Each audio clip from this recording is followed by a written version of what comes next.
Hey, welcome back to measurement again. In this presentation we're going to look at area, and I don't know what you know about area, but if you wanted to pave a driveway, would you like that pattern or maybe this pattern? And they might say, well, this pattern over here is a bit more expensive. What area have you got to cover? Okay, this is a fairly fancy pattern for paving. And so you say, well, what's area? Well, it's the amount of space, if you like, you have to cover, or space within an object.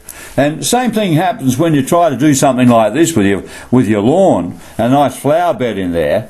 You say, well, I'm going to go and buy some seed to plant this lawn. They'll say, well, what's your area? Well, the amount of seed you need depends on the area per square metre or something like that. The same thing here. All these shapes and stuff can be dealt with most easily in a practical way by determining their area.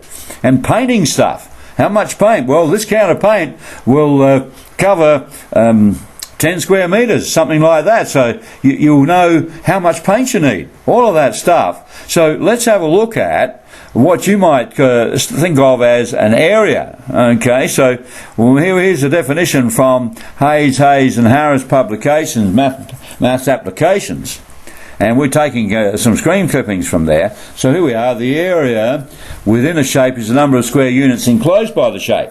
Or if we want to go into practical land, like talking about driveways and stuff like that, it's the amount of space covered, if you like, can be within a shape. That's more a geometry definition. But we want to know the space covered in a flat way. It's a two-dimensional problem here. So I've got a little shape here. And how do we measure the space covered? Well, what we tend to do is put square units in there, like that definition just above there. We're talking about the number of square units, and that could be centimetres by centimetres if it's a small shape, or not to scale here, metres by metres. So how many of those fit in is not a bad way of defining the area. Well, we're trying to describe how much space there is in there, if you like. Okay, you might say, well, that's a rectangle. Huddy, I already know the formula for a rectangle, but I wonder if you know where it came from. Let's try and get our head around and get close and personal with this idea of area by trying to fit squares in there. So let's come across here and draw down a line 1 centimetre from there. And another line 1 centimetre, just roughly. And we're going to keep going down here. And we keep going because we're getting ready to work out the number of squares in here. And we've got to keep going. Oh, we're getting boring. Let's start making some squares. And across here, there's 1. Making centimetre by centimetre squares. 3, 4. Hey, now we've got to count them all up. These centimetre by centimetre squares. 1, 2, 3, 4. Uh-oh. No, surely, maths to the rescue. Can maths rescue us from all this counting? This is boring. Too hard. So there are 5 centimetre blocks across there. And then down here, every centimetre, we've done 4. So, is there a maths way of working out how many squares there are in there without counting? Well, let's try and do it. We have 4 lots of 5, don't we? 4 lots down here, and every line has got 5 squares in it as we chop them off. Or lots of means times in maths. 4 times 5 is 20 squares in there. We actually don't need to count them all up. So, well, can we extend that idea? What if we kept going across here for any particular shape? Kept going all the way across to the end. How many would we have? Well, if you try to put it in general, not a particular example, let's say this has a width or a breadth of b centimetres. and a length down this way maybe of L centimetres. What does this become? It becomes L lots of B. Okay, so it's going to be L times B, a quickie way of counting up all the squares. So that's the area formula. That's where it comes from. Maths can be fun if you get up close and personal with it and try to see what's going on there. So that's what we're doing. We're going to fit these little squares in any particular shape to discover how much area or space is contained there or covered by that object. Okay, let's go down and have a look at some of the ones you already know. Okay, so here we are. A square? Well, it'll be L lots of L, won't it? Or L squared. Rectangle we just did. Length times width. Triangle's interesting. What about triangle? Well, it's part of a rectangle, isn't it? If I take this and reflect it over there, so that will be the same as that, and then I take this and reflect it up there, I can make a rectangle. In other words, a rectangle is two lots of this triangle in here. So that whole triangle doubled gives me a whole rectangle. So the area of a triangle is a half base times height. Base times height would be the area of this whole rectangle here, wouldn't it? Base across there times height, and we've got a half of that rectangle. That's where it comes from. Circle, can't explain that one. That really needs calculus later on to work out that this area of a circle is pi r squared. But we'll just use it now because that sort of maths is not in this course. Alright, so we've got some tools there for working out the amount of space covered. So let's have a look at some examples. Find two decimal places the area of this one. So that is a rectangle. Choose the formula. Write it down, length by breadth or length by width. Put down the measurements you've got, and then in square metres. And they've asked for two decimal places, so round it off to two decimal places there. And because you're going to round it off, we use approximately, and usually you put two decimal places in brackets, or three significant figures, whatever's required there. The area of a circle, pi r squared. Be careful, that's not the radius, that's the diameter. So you've got to halve that to get the radius, then square it and state your answer. Should say it approximately because it's been rounded off there. Alright, are you ready to practice with some of those old formulas now? Let's go down and have a look. Here's question 1. We just maybe just put this up a bit so you can't see the answers. So just freeze it there, pause it, and have a go at just using those basic two formulae there, and then there are the answers. Alright, so let's keep going. This is a bit of revision, I hope. This is called a compound shape now, because it's not just one of the standard shapes, rectangle, a triangle or circle.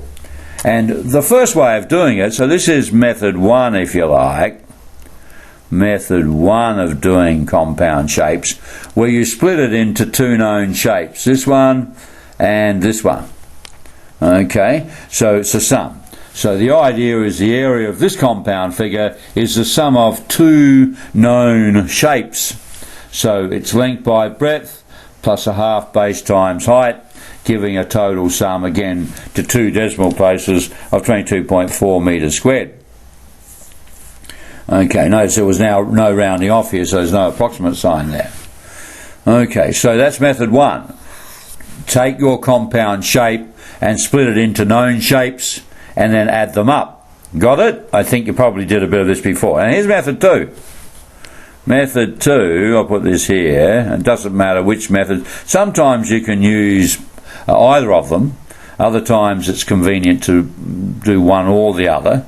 So, a 15 metre by 8 metre rectangular garden consists of a lawn around the outside in a rectangle of flowers. Find the area of the lawn.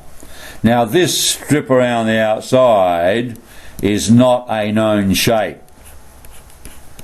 Okay, it was a rectangle, but we've cut something out the middle. So what we do is we work out the area of the rectangle, which is a known shape, and then take away the rectangle inside there. So method 2 is subtraction of two known shapes, right? Building it up or finding the area that you want by actually taking away. So there's the idea there. And this comes out to exact square metres, so no approximately sign is necessary there. Alright, so hopefully you've done some of those before. You're going to choose which method is best, method 1 or method 2. So come down and let's have a look at some composite shapes here for you. Okay, question 2 and 3. You can freeze the presentation, pause presentation, and decide, are you going to add these up or take them away? Because in this one here, obviously you could work out the whole big area and then perhaps take away this. Or you could talk about the area of that one and add them up. So a lot of these can be done with either way. I want you to choose the best way. And sometimes you're going to do one way. I think this one here you might be able to only do by method 2. So think about it, pause it, have a go, and the answers are just down below here. I'm going to show you now question 4. Question 4 is some interesting ones there. Okay, so very practical work. People do like fancy shapes in gardens, in buildings and so on. You have all sorts of different ideas. So you want to be able to deal with all of them. Okay, pause that, have a go at that question 4. And I'm going to show you the answers now. So come down, and here are the answers to each of those 3 problems there. Okay, let's move on to another level here, and here's another one here. So it's the idea of fancy gardens and bits of lawn and so on. So we've got a 12 metre by 8 metre garden, so draw a diagram. We're going to put a square garden bed in there, and the remaining lawn is then reseeded with boxes of seed. Each box costs $8.50 and covers 18 square metres. So you're going to do this landscaping job for somebody, and you need to give them a price. So what we'll need the area of the lawn. So it's the area of the big rectangle minus this little square in there. We'll put in all the numbers, length by breadth for both of them. Right, so we've got 85.76 square metres. We now want to work out how many boxes of seed. Now each box of seed covers 18 square metres. So get the area of lawn, area covered by one box, and divide them. So you need about 4 3/4 boxes. You can't buy 3/4 of a box, so you're going to have to buy 5 boxes. So what's the cost of the job? Total cost of seed is number of boxes times the cost. 5 times 850, 42.50. So very, very important to have some idea of the cost of these sort of projects. And the calculation of area is crucial in that, isn't it? You can see that. Come down and have a go here at some jobs. Okay, might not just be landscaping, but a building here. So question 5 and 6. In these questions they are taking you by the hand through the job, saying we need, find the area and the number of slabs and so on, and then cost it.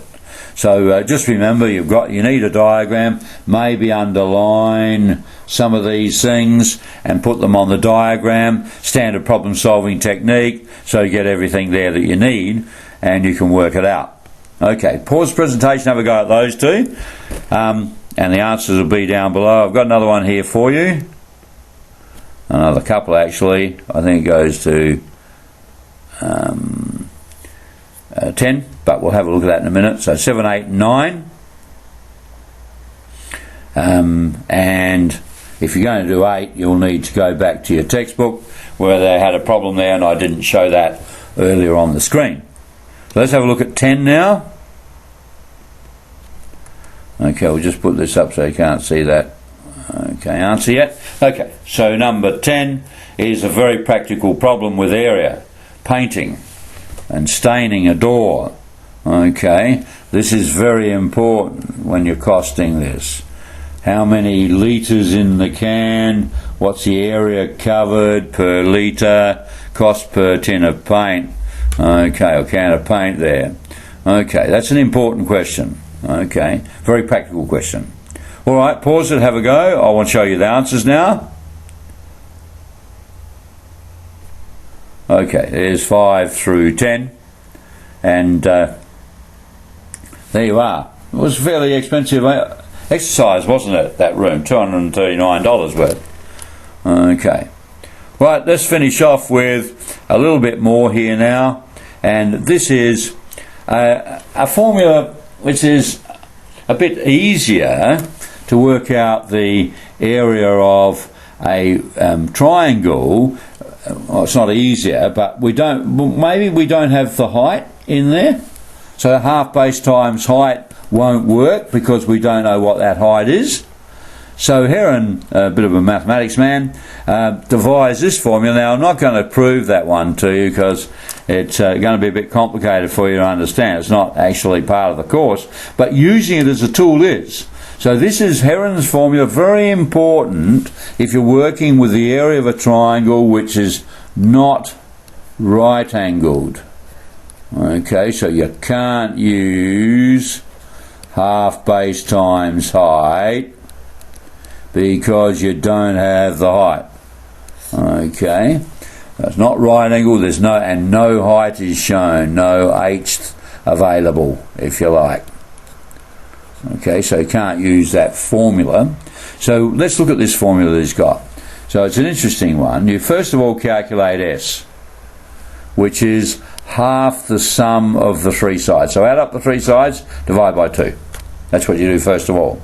And then the area is this complicated formula up here.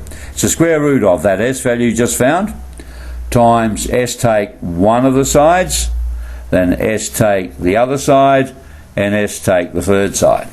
Okay, so away from S, you take each of the three sides and then multiply by S and take the square root of the whole lot. They're fairly complicated, but it is very convenient when you've got this scenario over here. You don't have a altitude or a height of the triangle, and this is a nice way of working it out. So all we're going to do is use the formula, because in practice, in practical situations, it's very important. Triangular lawn. So this lawn is a triangle with length 4, 5 and 6. 4, 5 and 6. So 4, 5 and 6. We don't know the 90 degrees. There's no 90 degrees here. We don't know the altitude. So we're going to have to use Heron's formula. Okay, so let's do it. First of all, first step is to calculate the S value, which is the sum of the sides, 4 plus 5 plus 6, divided by 2, so your crucial number is 7.5. Then you write down the area according to Heron, so you might put Heron in brackets there, always good to give, to account for why you've done a formula. So it's the square root of the S value, then S take the first side, which is 4, S take the second side, S take the third side. And then we go to approximately 9.92 square metres. All right, have a go with some down here. Very handy little formula. So we just get rid of the answers again. A handy little formula there for those triangles where we don't have the altitude drawn in. Okay, so we've got 3 questions here. What I want you to do is just to sketch a little triangle and do the first one is a right angle triangle, okay, because 3, 4, 5 is a Pythagorean triple, isn't it? So 3 and 4 are 90 degrees and 5 is a hypotenuse, because 5 squared equals 3 squared plus 4 squared. Just spotting a bit of Pythagoras there. So they want you to do it 2 ways here. Okay, all right, pause the presentation, go through each of these, and I'll give you the answers down below here. Okay, there it is. Well, I hope you're starting to appreciate, with a little bit more insight, the idea of area, the importance of it, because I want to catch you again in the next presentation on surface area, where you're looking at the outside area sometimes of three-dimensional shapes, not just flat triangles and stuff. So that's practical. So I'll catch you then. Cheers for now.